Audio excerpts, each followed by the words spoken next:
பிதாசுதன் பரிசுத்தாவின் பெயராலே ஆமேன். மரியே வாழ்க.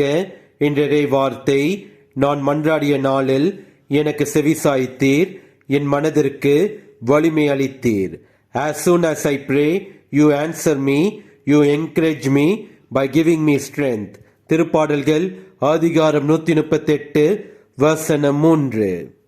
மனக்குழப்பம், மனது மிகவும் பாரமாக இருப்பது, கைவிடப்பட்ட நிலை, எண்ணத்தில் ஒரே எரிச்சல் தன்மை போன்ற சமயங்களில் நீங்கள் நம் கடவுள் இயேசு கிறிஸ்துவிடம் ஜெபம் செய்யுங்கள்.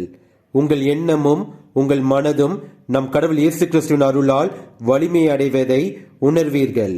உங்கள் மனதிலும் எண்ணத்திலும் அமைதி உண்டாகும் நம் கடவுள் இயேசு கிறிஸ்துவின் அருளால். இயேசுவுக்கே புகழ். மரியே வாழ்க. ஆமேன்.